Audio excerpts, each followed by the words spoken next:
الحمد لله الغني الكريم الواسع الجواد رفع من شاء بفضله وابتلى من شاء بحكمته لا يسأل عما يفعل وهم يسألون أحمده تعالى وأشكره وأشهد أن لا إله إلا الله وحده لا شريك له وأشهد أن محمدًا عبده ورسوله صلى الله عليه وعلى آله وصحبه وسلم تسليمًا كثيرًا. أما بعد، أيها المسلمون، أوصيكم ونفسي المقصرة بتقوى الله عز وجل، فإن التقوى وصية الله للأولين والآخرين ولجميع الأنبياء والمرسلين ولجميع المؤمنين. يقول الله سبحانه وتعالى: ولقد وصينا الذين أوتوا الكتاب من قبلكم وإياكم أن اتقوا الله. أيها المسلمون, আমরা এই বিশ্বে বর্তমানে এমন একটা অবস্থানে রয়েছি যেখানে পৃথিবীর সবচেয়ে বড় সমস্যাগুলোর মধ্যে একটা হচ্ছে দারিদ্র্য। এটাকে সবাই সমস্যা হিসাবে দেখছে, ইসলামও দেখছে। দারিদ্র্যের কবলে পড়ে আল্লাহর সৃষ্ট সম্মানিত মানব সম্প্রদায় পৃথিবীর অধিকাংশ দেশেই মানবেতর জীবনযাপন করছে এবং এর সাথে রয়েছে আরও অনেকগুলো খারাপ পরিণাম। আমরা সেটা নিয়ে আজকে সংক্ষেপে আলোচনা করব। দারিদ্র্যের মূল কারণগুলো কি এবং এর প্রভাবটা কি, আর ইসলাম দারিদ্র্য বিমোচনের জন্য আমাদের কাছে কি ফর্মুলা, কি পদ্ধতিগুলো দিয়েছে, আর আজকের আধুনিক অর্থনৈতিক ব্যবস্থাপনায় কি পদ্ধতি রয়েছে, একটু তুলনামূলক আলোচনা এবং ইসলামের বিষয়গুলো আমরা একটু তুলে ধরতে চাই। এটা যে মোর প্রোডাক্টিভ এবং অনেক বেশি ইফেক্টিভ, আমরা সে কথাটাও এখানে তুলে ধরবো ইনশাআল্লাহ। নবী সাল্লাল্লাহু আলাইহি ওয়াসাল্লাম যখন ওহীপ্রাপ্ত হলেন, তখন প্রথম যে কাজটি তিনি করেছেন আপনারা জানেন, সেটি হচ্ছে তালিম এবং তারবিয়াত। তালিম এবং তারবিয়াত। তালিম মানে হচ্ছে থিওরিটিক্যাল জ্ঞান, কারণ কোরআনের থিওরিগুলো তো বুঝতে হবে। মানুষ তার নিজের বুদ্ধি থিওরি দিয়ে সে আসলে সেই জায়গায় পৌঁছতে পারবে না যে জায়গায় সে পৌঁছতে পারবে আল্লাহ সুবহানাহু ওয়া তাআলার দেওয়া থিওরি এবং তার নির্দেশনাগুলো পালন করলে, যেখানে পৌঁছা যায়। ফলে নবী সাল্লাল্লাহু আলাইহি ওয়াসাল্লাম তালিমের বিষয়টার প্রতি গুরুত্ব দিলেন, পাশাপাশি তারবিয়াটা হলো প্র্যাকটিক্যাল এডুকেশন। প্র্যাকটিক্যাল এডুকেশন, ব্যবহারিক শিক্ষা। যা শিখব তা আমলে রূপান্তরিত করব, কারণ এটা ছাড়া শিক্ষা থেকে ফলাফল আসবে না। কোরআন এত তেলাওয়াত করছি, তারপরে আমল সহ সবটাকে গুটিয়ে রাখছি কোথায়? শেলফে, আমল সহ। আজকে মুসলিমরা তাই করছে না বলেন তো? কোরআনের আমল কি দেখা যায়? না ব্যক্তি জীবনে, না পরিবারে, না সমাজে, না রাষ্ট্রে। পুরোটাকে আমরা শেলফে গুটিয়ে রাখছি, ফলে আজকে সমাজের এই অবস্থা। নবী সাল্লাল্লাহু আলাইহি ওয়াসাল্লাম সেটা করেননি। তিনি ইলম শেখাচ্ছেন, সাহাবায়ে কেরাম আমল করত, তারপর আবার নতুন করে ইলম শিখতো, আবার আমল করত, তাই না? এটাই তো ছিল নবী সাল্লাল্লাহু আলাইহি ওয়াসাল্লামের পদ্ধতি। ফলে শিক্ষা দিয়েই একটা জাতিকে আলোকিত করা যায় এবং এই শিক্ষার গুণেই একটা জাতি দারিদ্র থেকে ধীরে ধীরে উঠে আসতে পারে। নবী সাল্লাল্লাহু আলাইহি ওয়াসাল্লাম শুরুতেই আজকে সমাজবিজ্ঞানীদের মতো এটা ওটা ওই প্রবলেম দিয়ে শুরু করেন নাই, কারণ সব প্রবলেম সলভ হয়ে যাবে যদি সঠিক শিক্ষা ব্যবস্থা প্রতিষ্ঠিত করা যায়। আর সঠিক শিক্ষা ব্যবস্থা প্রতিষ্ঠিত করার জন্য আন্দাজে কাজ করলে হবে না, খুব গভীর গবেষণা প্রয়োজন এবং মেধাকে কাজে লাগানো প্রয়োজন। আল্লাহ আমাদেরকে অনেক মেধা দিয়েছেন, ওই মেধাকে যদি আমি এই কাজে না লাগাই, গবেষণায় কাজে না লাগাই, তাইলে আমার শিক্ষা কারিকুলাম, পাঠ্যক্রম এবং পাঠ্যের যে কন্টেন্টসগুলো এগুলো সুন্দর হবে না। হেলাফেলা করে বই পড়লে কেউ শিক্ষিত হতে পারে না।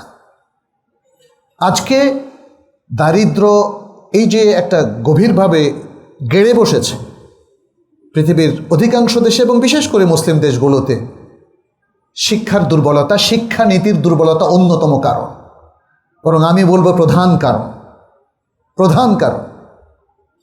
মানুষ জানেই না যে কিভাবে সে এর থেকে উত্তরণ করবে। শুধু দারিদ্র নয়, এদেশের আরও যত সামাজিক সমস্যা রয়েছে বা মুসলিম উম্মার লোকদের সমস্যা রয়েছে অথবা দাড়িদের সমস্যা রয়েছে, দাওয়াতের চ্যালেঞ্জগুলো তৈরি হয়েছে আজকের আমাদের সমাজে কিংবা আরও অন্যান্য ক্ষেত্রে, এগুলো থেকে উত্তরণ কোথায়? আপনি যদি কাউকে জিজ্ঞেস করেন, গভীর জ্ঞান সম্পন্ন কোনো ফিডব্যাক পাবেন না, আন্দাজে কথা বলে দেবে।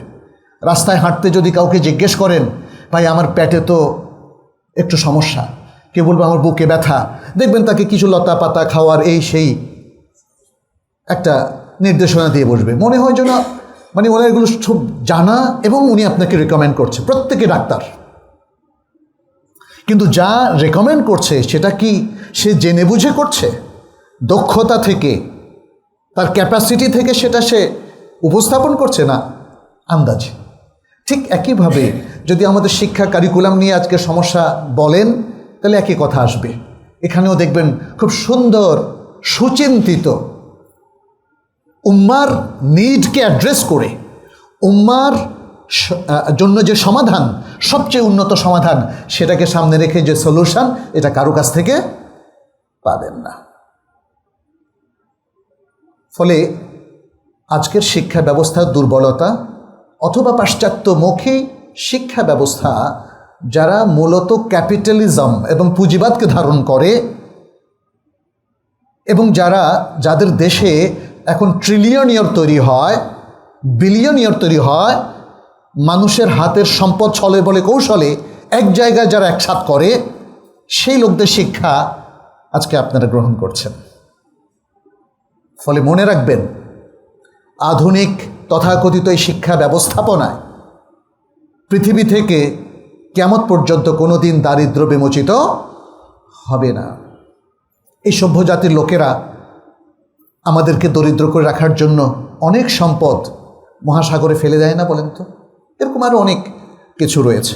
অতএব শিক্ষা ব্যবস্থার দুর্বলতা একটা প্রধান কারণ। দ্বিতীয় হচ্ছে সমাজে ফাসাদ, বিপর্যয়, চারিত্রিক অধপতন, মিথ্যা এবং দুর্নীতির সয়লাভ, এটা একটা বড় কারণ। তৃতীয় আরেকটা হচ্ছে সম্পদ। ইসলাম যেগুলোকে সম্পদ ঘোষণা করেছে এবং সেগুলোর যে সুন্দর ব্যবস্থাপনা উপহার দিয়েছে, চাই সেটা আয়ের দিক থেকে হোক অথবা বন্টনের দিক থেকে হোক, সেই ব্যবস্থাপনা কিন্তু মিসিং আমাদের সমাজে। আছে? নাই। ইসলাম সম্পদ ব্যবস্থাপনার মধ্যে আমরা সেটা সমাধানের মধ্যে বলবো ইনশাল্লাহ, দারিদ্র্য বিমোচনের যে সমাধান, যে সুন্দর ব্যবস্থাপনাগুলো দিয়েছে, সুন্দর ইনকাম, প্রোডাক্টিভ কাজ, প্রোডাক্টিভ অর্থনীতি, সুদ নিষিদ্ধ করা, জাকাত সঠিকভাবে বাস্তবায়ন, অর্থাৎ এটাকে কালেক্ট করা এবং ডিসবার্স করা according to the law of Islam, ওয়াকফ ব্যবস্থাপনা ইত্যাদি নানা ইনস্ট্রুমেন্ট যেগুলো দিয়েছে সমাজের মধ্যে, এগুলো একটাও বাস্তবায়ন সঠিকভাবে হচ্ছে না। একদমই হচ্ছে না সেটা আমি বলবো না, কিন্তু সঠিকভাবে হচ্ছে না। একটা জিনিস সঠিকভাবে না হলে বিপর্যয় দেখা দেয় না, বলেন তো? আপনি যদি সঠিক নিয়মে সুষম খাদ্য না খান, আপনার শরীরে অবশ্যই রোগ দেখা দিবে কিনা বলেন? আপনার ইমিউন সিস্টেম, রোগ প্রতিরোধক সিস্টেমের মধ্যেও প্রবলেম দেখা দিবে কিনা বলেন? একই অবস্থা সমাজও একটা দেহ, রাষ্ট্র একটা দেহ, বিশ্ব একটা দেহ। এই দেহের যে নিয়ম কানুনগুলো, এই সব কিছু স্রষ্টা যেটা নির্ধারণ করেছেন, আপনি যখন সেখান থেকে সরে আসবেন, তার চেয়ে কে অভিজ্ঞ আছে বলেন? তার চেয়ে কে প্রাজ্ঞ আছেন বলেন? তার চেয়ে থেকে বেশি জ্ঞান রাখেন বলেন? তার চেয়ে কে বেশি ক্যাপাসিটি রাখেন বলেন? তাহলে তাকে আপনি ইগনোর করে নিজের লিমিটেড ক্যাপাসিটিটাকেই আপনি জগা খিচুড়িভাবে উপস্থাপন করছেন সারা বিশ্বের সামনে, এই সমাজের সামনে, এই রাষ্ট্রের সামনে, উইথ করাপশন, তাই না? তাহলে এটা দারিদ্র সৃষ্টির একটা বড় কারণ। সমাজে যখন রাষ্ট্র ব্যবস্থাপনায়, সমাজ ব্যবস্থাপনায়, অর্থনৈতিক ব্যবস্থাপনায় বিপর্যয় দেখা দিবে, করাপশন এবং দুর্নীতি দেখা দিবে, তখন সমাজের লোকদের মধ্যে সঠিকভাবে আসলে বন্টন সম্ভব হবে না। ফলে অনেক মানুষ বঞ্চিত হবে এবং তখন দারিদ্র তাদের জীবনে একটা কঠিন বাস্তবতা হিসেবে দেখা দিতে পারে।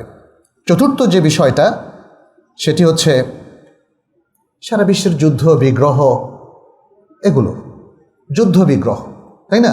আপনি দেখেন গতকাল কিন্তু সব কিছুর দাম আবার বেড়ে গেছে বিশ্ববাজারে। বেড়েছে কিনা? যখন আবার যুদ্ধের ঘোষণা আসলো, যতবার যুদ্ধের দামামা বাজে ততবার মানুষের জীবনে কঠিন কিছু বাস্তবতা এবং চ্যালেঞ্জ দেখা দেয়। সেই ইউক্রেন যুদ্ধ কিংবা মধ্যপ্রাচ্যে যুক্তরাষ্ট্রের যুদ্ধ, ইসরায়েলের যুদ্ধ, এগুলো কিন্তু সারা বিশ্ব বাজারকে একদম অস্থির করে দিচ্ছে। আর যারা একটু অল্প আয়ের মানুষ, তাদের জন্য কঠিন হয়ে যাচ্ছে না বলেন তো? সব কিছু কঠিন হয়ে যাচ্ছে। পঞ্চম যে বিষয়টা, সেটি হচ্ছে আল কাওয়ারিস। কাওয়ারিস মানে হচ্ছে প্রাকৃতিক কিছু দুর্যোগ, যেটা আল্লাহ সুবহানাহু ওয়া তাআলা মানুষকে পরীক্ষা করার জন্য দিয়ে থাকেন। এগুলোকেও কাটানোর জন্য শরঈ কিছু ট্রিটমেন্ট আছে, ইনস্ট্রাকশন আছে, সেটাও কিন্তু আমরা ফলো করি না। একের পর এক ভূমিকম্প আসছে, ঝড় বৃষ্টি, বন্যা আসছে, কিন্তু আমাদের অধিকাংশ মানুষ আল্লাহকে এখনো চিনতে পারে নাই। তাদের মাথায় এটা ঢুকছে না যে স্রষ্টা আল্লাহ সুবহানাহু ওয়া তাআলা, তার কাছ থেকে আমরা একটু তার কাছে দোয়া করি, তার কাছে প্রার্থনা করি, তার কাছ থেকে আমরা ক্ষমা চেয়ে নেই। কারণ সারা বিশ্বে এবং আমাদের সমাজগুলো তো দেখেন, যাহারাল ফাসাদু ফিল বাররি ওয়াল বাহরি বিমা কাসাবাত আইদিন নাস, এই সমাজের মধ্যে জলে স্থলে অন্তরিক্ষে সবখানে যে বিপর্যয়, যে ফাসাদ, এগুলো কাদের কারণে? মানুষের কারণে না? মানুষের কারণে। না আমরা ফাসাদ থেকে বিরত হচ্ছি, না আমরা তওবা ইস্তেগফার করছি যেভাবে করা উচিত।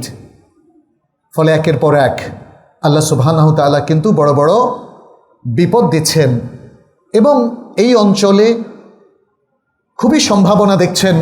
যদি আমরা আল্লাহর কাছে দোয়া করি, আল্লাহ তুমি এই অঞ্চলে বড় কোনো ধরনের দুর্যোগ আর দিও না, আল্লাহুম্মা আমিন। ছোট ছোট ভূমিকম্পগুলো বড় ভূমিকম্পের কিন্তু একটা বার্তা, মনে রাখতে হবে। এবং আমাদের অনেক উলামায়ে কেরাম এটা নিয়ে আলোচনা করেছেন বিভিন্ন হাদিসের আলোকে। তারা বলেছেন এই বার্তাগুলো হচ্ছে ছোট বার্তা, মানে যাতে মানুষ সাবধান হয়ে যায়। আর যদি মানুষ সাবধান না হয়, তারপরে আসবে বিশাল বিপর্যয়। এবং সেই বিশাল বিপর্যয় যদি ধরেই নেন, এই যে ভেনেজুয়েলায় কদিন আগে হলো না, বেশি দিন তো হয়নি, এক সপ্তাহের মতো, দেখেন বিশাল বিশাল বিল্ডিং ধসে পড়েছে। যারা বিল্ডিং কোড রক্ষা করে নাই, ঢাকা শহরে কী অবস্থা হবে? আর তখন দারিদ্র অনেক কমে যাবে, তাই না? হ্যাঁ, একটা বড় বিপর্যয় হলে এ দেশের আর কোমর সোজা করে দাঁড়ানোর সুযোগই থাকবে না। আমাদের দেশে দুটো বড় প্রবলেম। প্রথম প্রবলেমটা হলো করাপশান, যেটা একটু আগে আমি বললাম। অলরেডি এই করাপশান আমাদেরকে টাকা শূন্য, লিকুইডিটি শূন্য করে দিয়েছে কিনা বলেন? অর্থনৈতিক বিশাল বিপর্যয় তৈরি করেছে কিনা বলেন? আমাদের ব্যবসা বাণিজ্য সব গুটিয়ে যাচ্ছে, তাই না? আর দ্বিতীয় বিপর্যয় যদি হয়, আল্লাহ না করুন, আল্লাহ রক্ষা করুন, আমরা সে দোয়া করছি, আল্লাহ আমাদের মধ্যে যারা সুফাহা, যারা বোকা, যারা পাপী, তারা যে ভুলগুলো করেছে, পুরো জাতিকে তার জন্য তুমি পাকড়াও করো না আল্লাহ। তাহলে এই বিপর্যয় হলে দারিদ্র আরও অনেক কঠিনভাবে আঘাত হানবে। ষষ্ঠ যে বিষয়টা, সেটি হলো আমাদের অনেকেরই স্বাস্থ্যগত বিপদ। অনেক পরিবারে কর্মক্ষম ব্যক্তি যদি অসুস্থ হয়ে যান, সেই পরিবারে দারিদ্র চলে আসে। সপ্তম যে বিষয়, সেটি হচ্ছে আনএমপ্লয়মেন্ট সমস্যা, বেকারত্ব।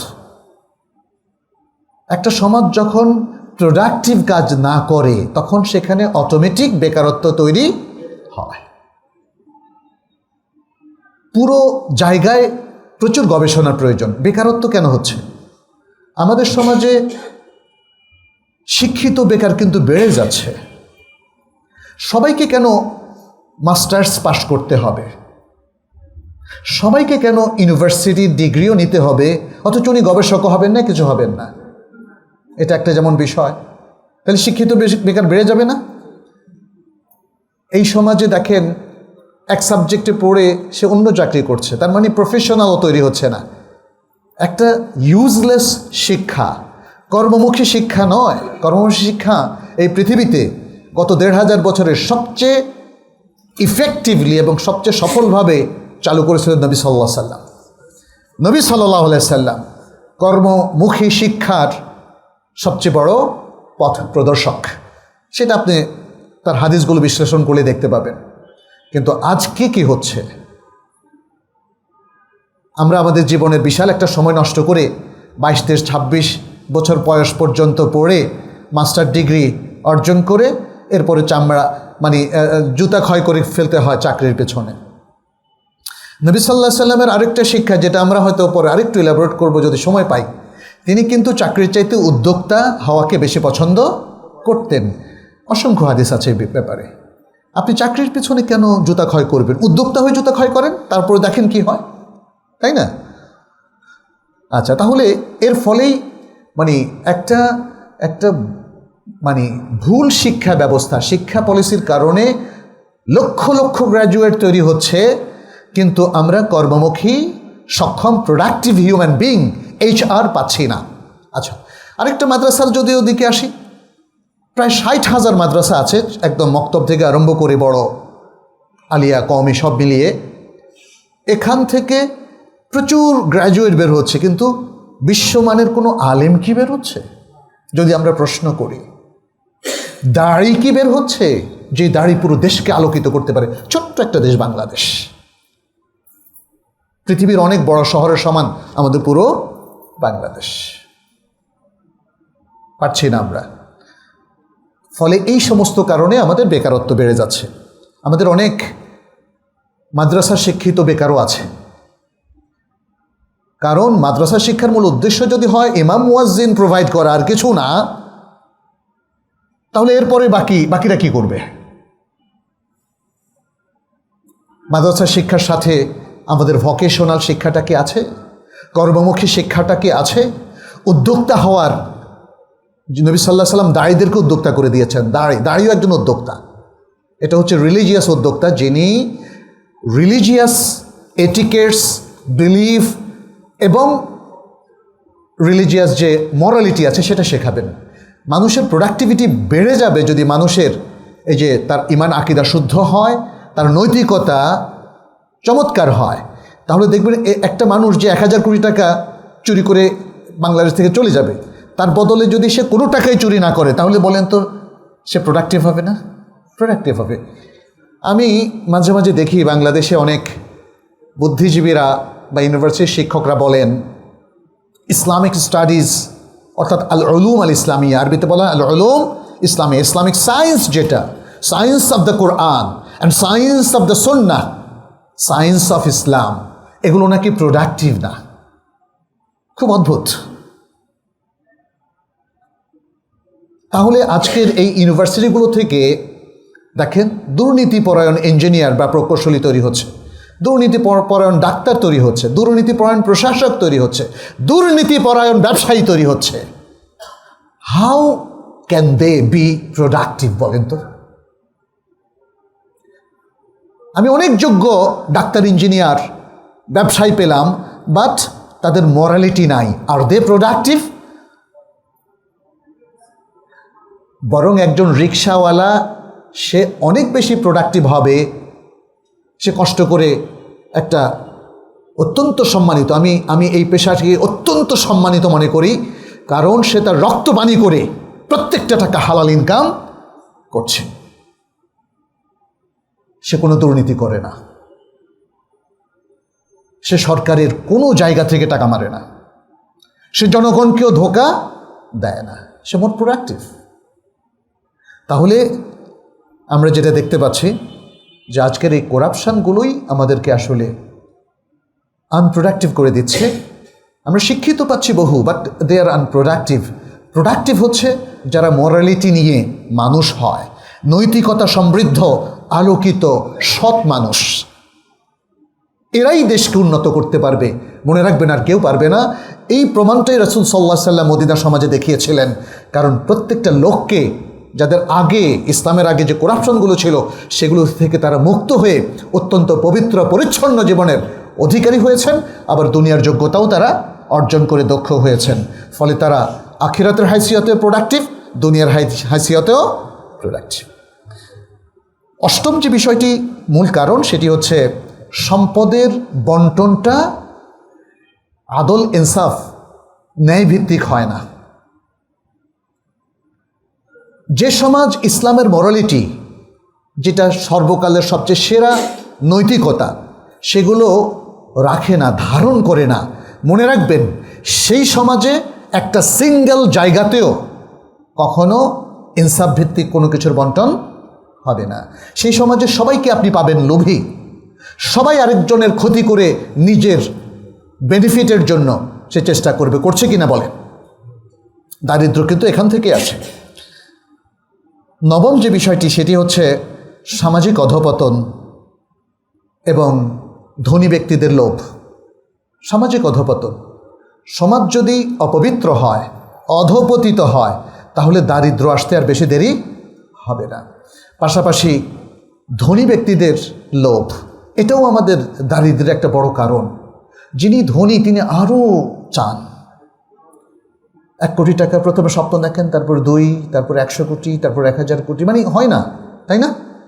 এই সমাজে কিন্তু তার প্রমাণ এখন ভুরি ভুরি।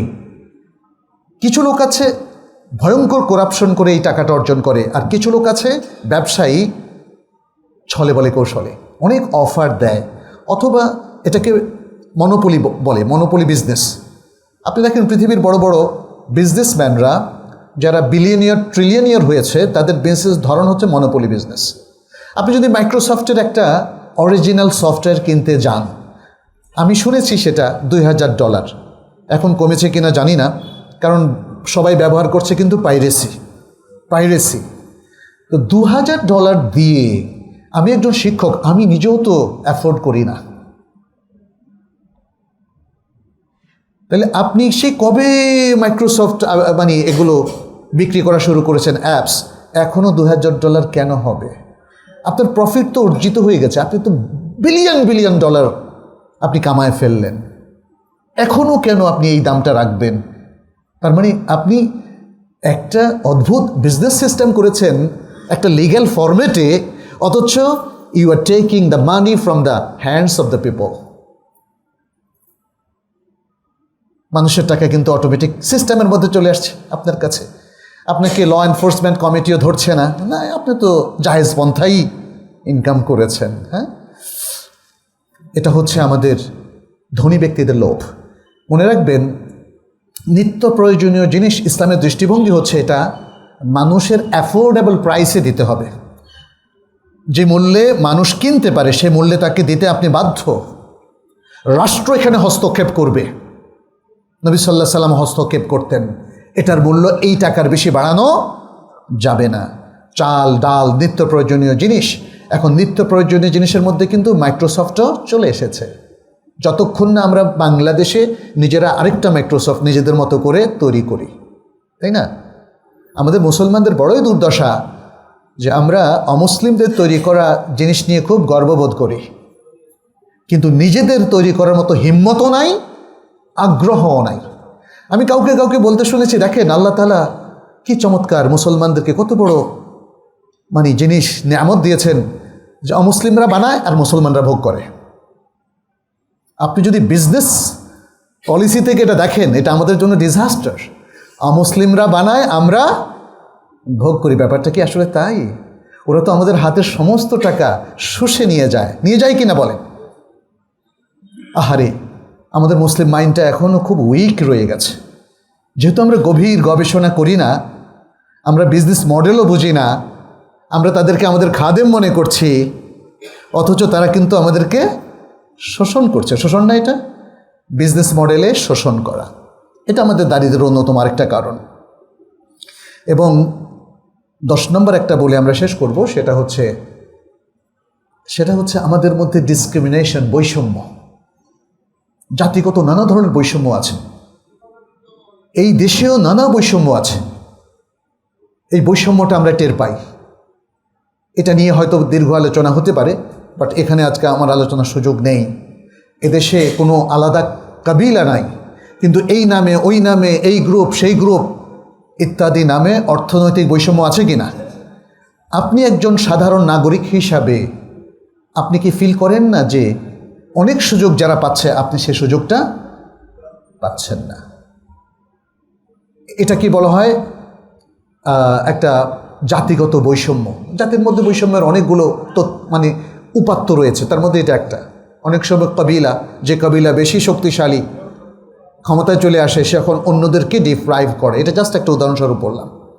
আচ্ছা, এখন দ্বিতীয় আলোচনাটা হচ্ছে, এটা খুব সংক্ষেপে করব, থার্ডটাও খুব সংক্ষেপে করব, যেহেতু আমরা আজকে 1:15টার মধ্যে শুরু করার প্ল্যান করছি।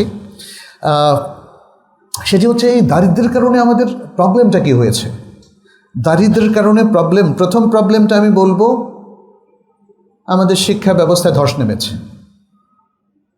একটা দরিদ্র দেশের শিক্ষা ব্যবস্থা, অনেকে বলে তৃতীয় বিশ্বের শিক্ষা ব্যবস্থা, দেখেন না, এটাকে কিন্তু আমরা এখনও এত আলাপ করার পরে, এত জনশক্তি, কিন্তু আমরা এটাকে মানসম্পন্ন করতে পারি নাই।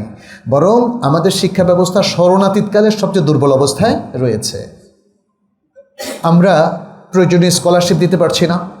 আমরা আমাদের মাদ্রাসা, স্কুল, কলেজ বা ইউনিভার্সিটিতে মানসম্পন্ন ল্যাব দিতে পারছি না, মানসম্পন্ন লাইব্রেরি দিতে পারছি না, ইউনিভার্সিটি ক্যাম্পাসের মধ্যে সুন্দর সুন্দর অবস্থান তৈরি করতে পারছি না, যেখানে শিক্ষার্থীরা বসে বসে টিচারদের সাথে ডিসকাস করতে পারে, আলেমরা বসে বসে তাদের শিক্ষার্থীদের সাথে বসতে পারে, তাই না?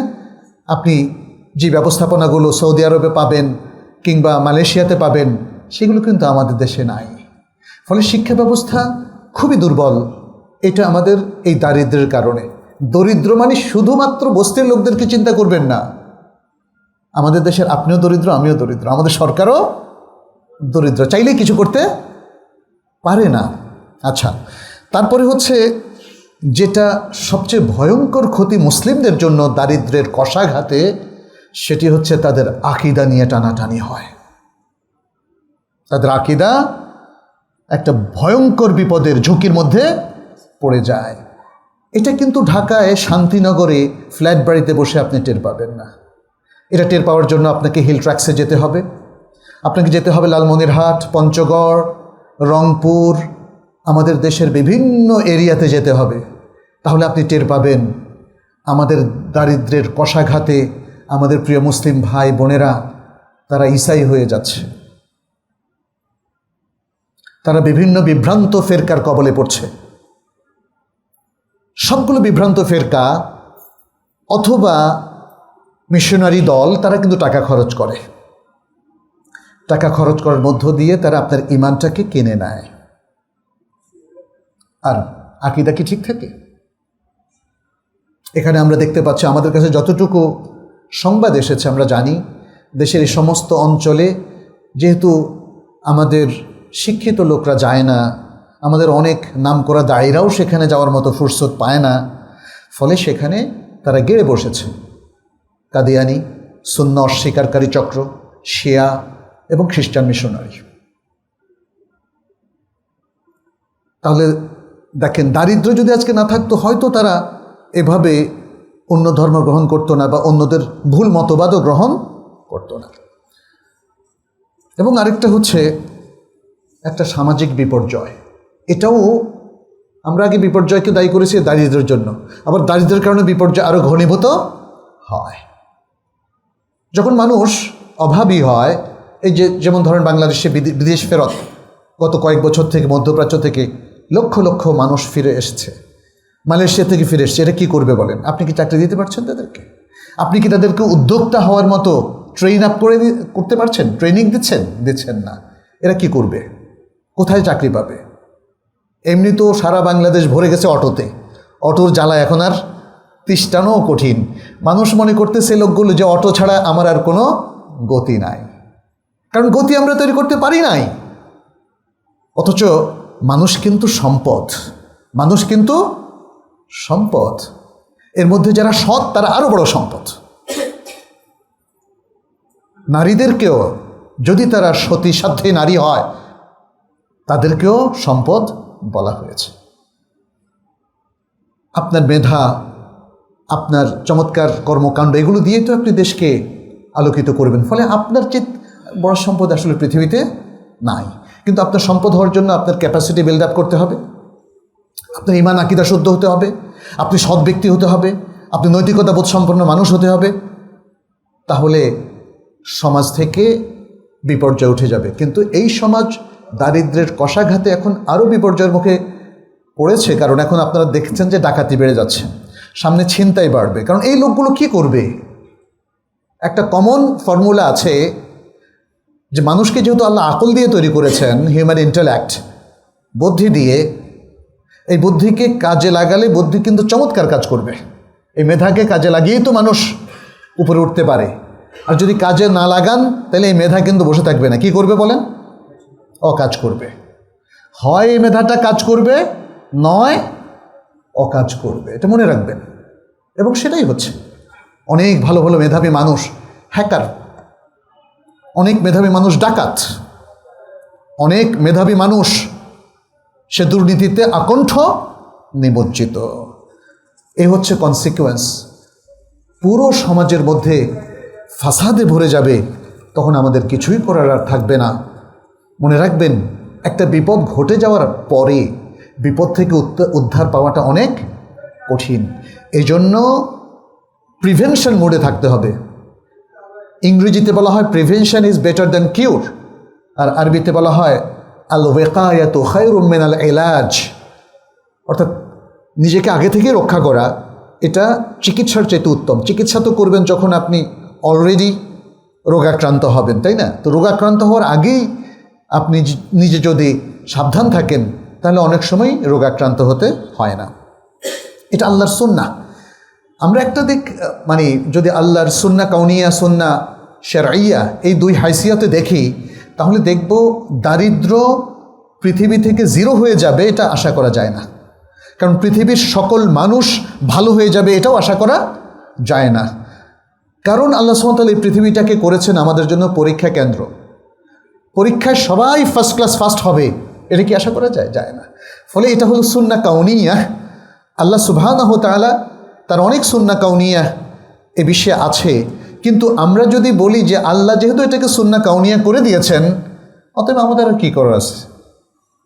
আপনি হোপলেস হয়ে নিজের মতো থাকবেন? নো, আল্লাহ আপনাকে আমাকে অনেকগুলো কাজের দায়িত্ব দিয়েছেন। এই জন্যই তো নবী রাসূলকে প্রেরণ করেছেন। তারা তার যুগে নেতৃত্ব দিয়েছেন, উম্মাহ গঠন করে গেছেন, সাহাবীদেরকে গঠন করে গেছেন।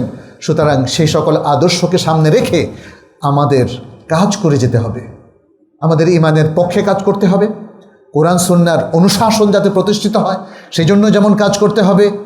দারিদ্র্য বিমোচনের জন্য রাসূল সাল্লাল্লাহু আলাইহি ওয়াসাল্লাম যে আইডিয়াগুলো দিয়েছেন সেজন্য নিরন্তর অবিরাম আমাদেরকে কাজ করে যেতে হবে।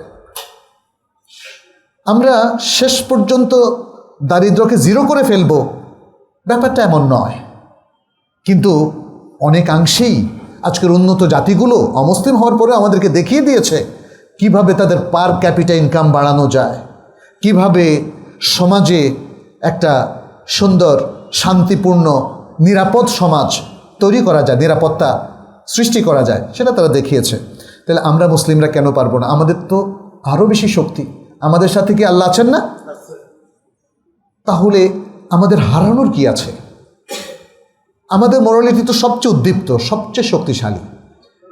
আসল ব্যাপার হচ্ছে আমরা সবাই ভাষা ভাষা ইসলামকে নিচ্ছি, ইসলামের অধিকাংশ মূলনীতিগুলো আমরা পালন করছি না। এই কারণে এটা হচ্ছে। আমি খুব সংক্ষেপে বলি।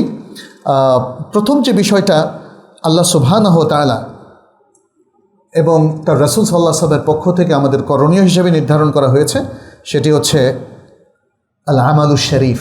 আল আমালুশ শরীফ মানে হচ্ছে সম্ভ্রান্ত কাজ, ভালো কাজ, বৈধ কাজ।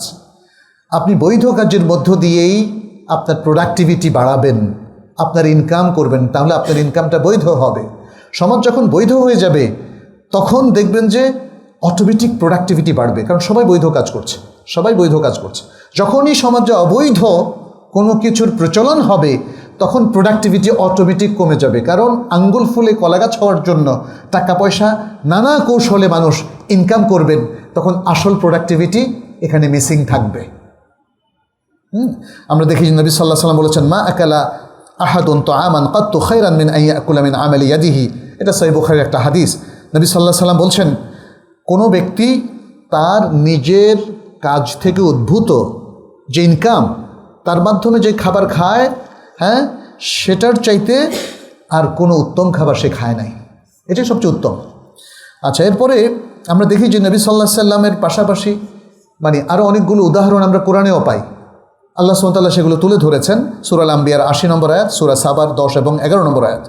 আল্লাহ সুবহানাহু ওয়া তাআলা বলছেন, ওয়া আল্লামনাহু সানআতা লাবুসিন লাকুম লিতুহসিনাকুম মিন বাসিকুম ফাহাল আনতুম শাকিরুন। আর আমি দাউদকে তোমাদের জন্য বর্ম তৈরির প্রশিক্ষণ দিয়েছি, তাকে এলেমটা, জ্ঞানটা তাকে দান করেছি, যেন এই বর্ম তোমাদেরকে যুদ্ধ থেকে রক্ষা করে, নিরাপত্তা দেয়। তারপরে তোমরা কি শুকরগুজার হচ্ছ? তাহলে এখানে দেখেন, বর্ম তৈরি এবং লোহা থেকে সেটা তৈরি করা হয়, এটা একটা শিল্প, এই শিল্পের মাধ্যমে তিনি ইনকাম করতেন। তারপরে সূরা সাবার মধ্যে কি বলছে, ওয়ালাকাদ আতাইনা দাউদা মিন্না ফাদলা।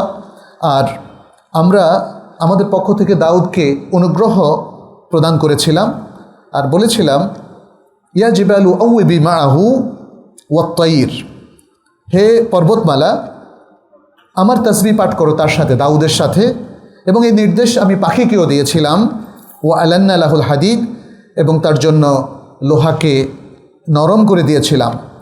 নির্দেশ দিয়েছিলাম, আনি আমাল সাবিগাতিন ওয়া কাদ্দির ফিস সারদ, যে তুমি পরিপূর্ণ বর্ম তৈরি করো এবং সেটা পরিপূর্ণভাবে প্রস্তুত করো। ওয়া আমালু সালিহান ইন্নী বিমা তা'মালুনা বাসীর, আর ভালো কাজ করো, নিশ্চয়ই তোমরা যে কাজ করছো আমি সে কাজ সম্পর্কে অবহিত। দেখেন খুব সংক্ষেপে আল্লাহ সুবহানাহু ওয়া তাআলা সে দাউদ আলাইহিস সালামকেও কিন্তু একটা পূর্ণাঙ্গ রূপরেখা দিলেন। তো কোরআনে কেন এটা উল্লেখ করলেন? এটা তো কোরআন তো শেষ কিতাব, এখানে কেন উল্লেখ করলেন? এটা যেন আমাদের জন্য একটা সুন্দর মূলনীতি হয়, সুন্দর একটা মডেল হয়, সেই জন্য এটা দিলেন। আচ্ছা, এরপরে আমরা আরও বিষয়গুলো খুব সংক্ষেপে বলে যাই। দ্বিতীয় হচ্ছে জাকাত এবং ওয়াকফ ভিত্তিক একটা অর্থনীতি এখানে দেওয়া হয়েছে। সমাজে যে বিশাল দরিদ্র শ্রেণী আছে তাদের যদি আমরা আমাদের দেশের জাকাত যাদের উপর ফরজ হয় তাদের থেকে জাকাত তুলে দেই, তাহলে 1 বছরেই কিন্তু এটাকে মোটামুটি দূর করা সম্ভব। আর যদি 5 সালা পরিকল্পনা নেওয়া যায় তাহলে 5 বছরে এদেশে আর কোনো দারিদ্র থাকবে না। কারণ আমরা গবেষণায় দেখেছি যে এদেশে জাকাত যদি ঠিকমতো তোলা যায় সেটা 1 লক্ষ কোটি টাকার চাইতেও বেশি। এই বছরের বাজেটের 9 ভাগের 1 ভাগ। সুবহানাল্লাহ। তাহলে এই জাকাতটাকে তুলে যদি সঠিকভাবে, সঠিক ম্যানেজমেন্ট ক্যাপাসিটির মধ্য দিয়ে দারিদ্র বিমোচনে ব্যবহার করা যায়, এটা হিউজ পরিমাণ হতে পারে। এরপরে হচ্ছে ওয়াকফ খায়রি, 3 নম্বর ওয়াকফ খায়রি, চ্যারিটেবল ওয়াকফ। ওয়াকফ এটা হতে পারে, ওয়াকফ মানেই আমরা মনে করছি শুধু মসজিদটা ওয়াকফ হবে। নো, নবী সাল্লাল্লাহু আলাইহি ওয়াসাল্লামের যুগে একটা কূপ, পানির জলাধার, সেটাকে ওয়াকফ করা হতো পথিকদের জন্য। এই ঢাকা শহরে একটাও কি এরকম পানির টাঙ্কি পাবেন যে সবাই মিলে আমরা ওয়াকফ করেছি? হ্যাঁ, আচ্ছা। তারপরে ওয়াকফ হতে পারে আপনার আত্মীয় স্বজনদের জন্য, যে আমার আত্মীয় স্বজন একদম কিয়ামত পর্যন্ত আমি কিছু ওয়াকফ করলাম, এই ইনকাম দিয়ে, ওয়াকফ মানে হচ্ছে জিনিসটা ঠিক রেখে এর বেনিফিট বা রেভিনিউ দিয়ে মানুষকে উপকার করা। তো সেটা কি আমরা করেছি? আমরা ওয়াকফ করতে পারতাম নানা সেক্টরে। এটা নিয়ে আমরা একটা আলোচনা তো আগে করেছিলাম, পরে আবার আলোচনা করব। তো এইটাও আমাদের দারিদ্র বিমোচনের জন্য কারণ হতো। আমি যদি 1 কোটি টাকার একটা ওয়াকফ করতে পারি, আমার আত্মীয় স্বজন, ছেলেমেয়েরা যারা পড়বে, গরিব, অথবা তাদের কোনো চিকিৎসার প্রয়োজন হয়, প্রতি মাসে যদি 1 লাখ টাকা 2 লাখ টাকা করেও পাওয়া যায়, তাদেরকে হেল্প করা হবে। এইভাবেও হতে পারে। তারপরে চতুর্থ জিনিস হচ্ছে তাকাফুল ইজতিমাই, দারিদ্র্য বিমোচনের জন্য কাঁধে কাঁধ মিলিয়ে হাতে হাত মিলিয়ে সকলে মিলে কিছু পলিসি, স্ট্র্যাটেজি এবং পদক্ষেপ গ্রহণ করা, এটা তো নাই, এটাও নাই। আমরা সবসময় চেয়ে থাকি যে এখানে অটোমেটিক কী হয় এসব কিছুর দিকে। তো এইভাবে আমরা দারিদ্র্য বিমোচনের জন্য শিক্ষা ব্যবস্থাকে শক্তিশালী করতে পারি, সামাজিক বিপর্যয় রোধ করতে পারি, সমাজের অধঃপতন দূর করার জন্য সর্বাত্মকভাবে কাজ করতে পারি। এটা শুধু জুমার খুতবা হবে না, আরও অনেক কাজ হবে। মসজিদগুলোকে আমরা অ্যাক্টিভ করতে পারি, আমাদের দ্বীনি প্রতিষ্ঠানগুলোকে অ্যাক্টিভ করতে পারি, আমাদের ওলামাই কেরামের জন্য আলাদা করে সারা দেশে, যাতে করে ওলামাই কেরামের পক্ষ থেকেও কিভাবে ভালো কিছু করে সমাজকে আমরা যে কোনো অধঃপতন এবং অনৈতিকতা থেকে মুক্ত করতে পারি, যদি সেভাবে আমরা চলতে পারি তাহলেই সম্ভব দারিদ্র থেকে বিমোচিত হওয়া। নবী সাল্লাল্লাহু আলাইহি সাল্লামের আরও অনেক সুন্দর সুন্দর ঘটনা আছে, যেখানে তিনি একজন ব্যক্তি যখন তার কাছে চাইতে আসলেন, তিনি বললেন তোমার বাড়িতে কি আছে? বললেন কিছু নাই। বলছি একটু চিন্তা করে বলো কিছু আছে কিনা। বলে যে দুটো জিনিস আছে, একটা কাপড় এবং আরেকটা অন্য কিছু। তিনি বললেন যে ওটা নিয়ে আসো। নিয়ে আসার পরে তিনি উপস্থিত জনতাকে জিজ্ঞেস করলেন তোমরা কেউ এটা কিনবা? নিলামে ওঠানোর মতো। একজন বলল কিনবো 1 দিরহাম দিয়ে। তখন তিনি বললেন না, আমি চাই আরও দাম দিয়ে কেউ কিনবে কিনা। তখন আরেকজন বলল 2 দিরহাম দিয়ে আমি কিনবো। তিনি তখন সেটা বিক্রি করলেন 1 দিরহাম ওই সাহাবিকে দিয়ে বললেন তোমার যে নিড আছে তোমার পরিবার এবং তোমাকে খাওয়ানোর জন্য এখন যার দরকার সেটা কিনে খাও। আর এটা দিয়ে একটা কুঠার, তিনি বাকিটা দিয়ে কুঠার তিনি কিনলেন, কিনে সেটা একটা লাঠির মধ্যে ভরে ওনাকে কুঠারে দিয়ে বললেন তুমি বনে যাও, কাঠ কাটো, সেখান থেকে কাঠ বিক্রি করে তুমি নিজের উপর নির্ভরশীলতা রাখার চেষ্টা করো। আর 15 দিন আগে দেখা করবা না। 15 দিন পরে সেই লোক এসে বলল ইয়া রাসূলুল্লাহ সাল্লাল্লাহু আলাইহি সাল্লাম, আমার কাছে এখন 10 দিরহাম ডিপোজিট আছে। নবী সাল্লাল্লাহু আলাইহি সাল্লামের এরকম আরও অনেক সুন্দর সুন্দর ঘটনা আছে। এইভাবে যদি আমরা আসলে কাজ করি তাহলে দারিদ্র্য বিমোচন আমাদের জন্য সম্ভব হবে। দারিদ্র্য বিমোচনের ইসলামিক ফর্মুলাটা আমাদের ফলো করতে হবে। আপনি দারিদ্র্য বিমোচনের পাশ্চাত্য ফর্মুলা ফলো করাটা উচিত হবে না, কারণ তারা যে এনজিও কিংবা বিভিন্ন মাধ্যমে নানা সিস্টেমে করে সেটা দারিদ্র্যকে আরও কঠিন করে ফেলে। কারণ এই সমস্ত প্রতিষ্ঠানের যারা অ্যাডভাইজার এবং যারা চালায় তাদের বিশাল বেতন দিতে হয়। দেখা যায় 100 কোটি টাকা যদি আপনি দারিদ্র্য বিমোচনের জন্য অ্যালোকেট করেন তাহলে 60, 70, 80 কোটি টাকা তাদের বেতনে যায়, আর বাকি 20 কোটি টাকা দরিদ্র লোকেরা পায়। এই শুভঙ্করের ফাঁকি এবং পুঁজিবাদী সিস্টেমের মধ্য দিয়ে আসলে হবে না, হবে ইসলামিক সিস্টেমের মধ্য দিয়ে। আমি যেহেতু আমাদের দেশে অধিকাংশই হচ্ছেন মুসলিম, বরং বৃহত্তর জনগোষ্ঠী মুসলিম, তাদেরকে আমি আবারও নসিহা করব এই কথা বলে যে আমাদের সমাধান হবে কোরআন সুন্নাহ থেকে। সেই সমাধানের মধ্য দিয়েই আমাদের দুনিয়ার উন্নতি, আখেরাতের উন্নতি। সম্মানিত মুসল্লিয়ানে কেরাম, এইটা আমাদের মাথায় বসিয়ে নিতে হবে। এইভাবে যদি আমরা যেতে পারি তাহলে জাতির দিক থেকেও স্বাতন্ত্র্য আমরা পাবো এবং অন্য দিক থেকে আল্লাহ সুবহানাহু ওয়া তাআলার পক্ষ থেকে বারাকা পাবো, আর সত্যিকার অর্থে আমরা প্রোডাক্টিভ মুসলিম হতে পারবো। আল্লাহ সুবহানাহু ওয়া তাআলা আমাদের সবাইকে তৌফিক দান করুন। আকুলু কাউলি হাদা ওয়া আস্তাগফিরুল্লাহ লি ওয়া লাকুম ওয়া লিসাইরিল মুসলিমিন ফাস্তাগফিরুহু ইন্নাহু হুয়াল গাফুরুর রাহিম। আলহামদুলিল্লাহি রাব্বিল আলামিন ওয়াল আকিবাতু লিল মুত্তাকিন ওয়া উসাল্লি ওয়া উসাল্লিমু আলা নাবিয়িনা মুহাম্মাদ ওয়া আলা আলিহি ওয়া আসহাবিহি আজমাইন। আইয়ুহাল মুসলিমুন ইত্তাকুল্লাহ ওয়াত্তাবিউ সুন্নাতা নাবিয়িকুম ওয়া কুনু ইবাদাল্লাহিস সালিহিন الصادقين المتقين. نسأل الله سبحانه أن يجعلنا وإياكم من عباده المتقين. اللهم تقبل منا إنك أنت السميع العليم وتب علينا إنك أنت التواب الرحيم. عباد الله, আল্লাহ সুবহানাহু ওয়া তাআলার শুকরিয়া আদায় করছি, তিনি আমাদেরকে অনেক ভালো রেখেছেন। আজকের এই খুতবায় শুধু এতটুকু নসিহাই দ্বিতীয় খুতবায় করব যে আসুন আমাদের অভাবী ভাই বোনদেরকে যেন আমরা ভুলে না যাই। তাদেরকে 2 টাকা বিকাশে দেওয়া অথবা হাতে ধরিয়ে দেওয়া এর মধ্য দিয়ে দারিদ্র্য বিমোচিত হবে না। দারিদ্র্য বিমোচনের জন্য আমাদের কোরআনিক যে পলিসি স্ট্র্যাটেজি আছে এবং সুন্নাহ ভিত্তিক যে প্রেসক্রিপশনগুলো আছে এগুলো আমাদেরকে জানতে হবে এবং এগুলোর উপর গবেষণা করতে হবে। আজকের যুগে কিভাবে আমরা এগুলোকে অ্যাপ্লাই করতে পারি এটা নিয়েও রীতিমতো গবেষণা প্রয়োজন। আপনি সেই আগের যুগে কিভাবে সমাধান হয়েছে তার থেকে আজকের যুগে যেহেতু আমাদের মাল্টিপল মডিফাইড হয়ে গেছে এভরিথিং। ফলে আমাদেরকে নতুন করে একটু ভাবতে হবে নবী সাল্লাল্লাহু আলাইহি সাল্লামের যত নাসিহা, নির্দেশনা, প্রেসক্রিপশন আজকের আধুনিক প্রেক্ষাপটে সবচেয়ে ইফেক্টিভলি কীভাবে আমরা এই নির্দেশনাগুলোকে বাস্তবায়ন করতে পারি সেটা নিয়ে আমাদের অবশ্যই খুব সিরিয়াসলি চিন্তা ভাবনা করে তারপরে সেগুলোকে অ্যাপ্লাই করতে হবে, তাহলেই সবচেয়ে বেশি ফলাফল পাওয়া যাবে। আর যদি আমরা শুধু ভিক্ষার মতো করে একটা সিস্টেমে দারিদ্র বিমোচনের চিন্তা করি যে মানুষকে ভিক্ষা দেই অথবা তাকে জাকাতের কিছু টাকা দিয়ে দিলাম, ব্যাস হয়ে গেল, এটা দিয়ে আসলে পুরোপুরি সমস্যার সমাধান হবে না। আমাদের দারিদ্র কিন্তু শুধুমাত্র কিছু লোকদের অভাব অনটনই নয়, আমাদের দারিদ্র রয়ে গেছে চিকিৎসা ব্যবস্থার ক্ষেত্রে, দারিদ্র রয়ে গেছে হিউজ পরিমাণ সন্তান, আমাদের মুসলিম সন্তান ছেলে মেয়েদের শিক্ষা নিশ্চিত করার ক্ষেত্রে, আমাদের যারা পথ শিশু আছে বস্তিতে থাকে কিংবা যারা নিম্নবিত্ত মানুষ যাদের খুব অল্প আয়, তাদের সন্তানদের শিক্ষা কী করে আমরা নিশ্চিত করতে পারি, তাদের রিলিজিয়াস এডুকেশন এবং তাদের আখলাকি যে ট্রেনিং এগুলো আমরা কি করে দিতে পারি, এসব কিছুর সাথে দারিদ্রের একটা কিন্তু যোগসূত্র আছে। সব কিছু মিলেই আমাদেরকে একটু ভাবতে হবে। আল্লাহ যেন আমাদের সবাইকে তৌফিক দান করেন।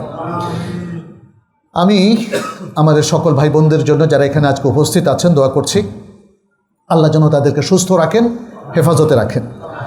আর যারা অসুস্থ আছেন তাদের জন্য দোয়া করছি, আল্লাহ যেন তাদেরকে সুস্থ করে দেন। যারা আমাদের কাছে দোয়া চেয়েছেন যে তারা অসুস্থ, কেউ কেউ আইসিইউতে আছেন, আমাদের জানা মতেও অনেকে আছেন যে ইতিমধ্যে যাদের কথা আমাদের কাছে খবর এসছে, আবার অনেকেই আছেন আমাদের কাছে দোয়া চান নাই। সবার জন্য আমরা দোয়া করছি, আল্লাহ যেন তাদেরকে সুস্থ করে দেন। বিপদগ্রস্তদেরকে আল্লাহ যেন বিপদ থেকে উদ্ধার করেন। নির্যাতিত মুসলিমদেরকে আল্লাহ যেন নিরাপত্তা দেন, নিরাপদ জীবন দান করেন, নির্যাতন থেকে উদ্ধার করেন। আমাদের মৃত ভাই বোন, আমাদের বাবা মা, তাদের সবার জন্য দোয়া করছি। যারা এই দুনিয়ার জীবন ছেড়ে চলে গেছেন, আল্লাহ যেন তাদের কবর আযাব মাফ করে দেন, আল্লাহ যেন তাদেরকে জান্নাতুল ফেরদাউস নসিব করেন, আল্লাহ যেন তাদের উপর রহম করেন। আমরা আল্লাহর কাছে আবারও দোয়া চাইব, আল্লাহ যেন আমাদেরকে এই যে আজকে যে বিষয়টার উপর কথা বললাম, আমাদের সব ধরনের দারিদ্রতা থেকে আল্লাহ যেন আমাদেরকে রক্ষা করেন। যেই দারিদ্রতা আমাদের ঈমানকে নষ্ট করে তা থেকে আল্লাহ যেন আমাদের রক্ষা করেন। আল্লাহ যেন আমাদেরকে মনের দিক থেকে ধনী করেন। বেশি সম্পদ প্রয়োজন নাই, সে বেশি সম্পদের প্রতি লোভাতুর যেন আল্লাহ তাআলা আমাদেরকে না করেন। লোভে পড়ে আমরা যেন পাপ না করি, লোভে পড়ে যেন আমরা করাপশনে লিপ্ত না হই, আল্লাহ যেন আমাদেরকে সে তৌফিক দান করেন। আমাদের দেশের নেতৃত্বে যারা আছেন, আল্লাহ যেন তাদেরকে সঠিক দিশা দান করেন, আল্লাহ যেন তাদেরকে হেদায়েতের মধ্যে রাখেন, কোরআন সুন্নাহর প্রতি তাদের ভালোবাসা তৈরি করে দেন।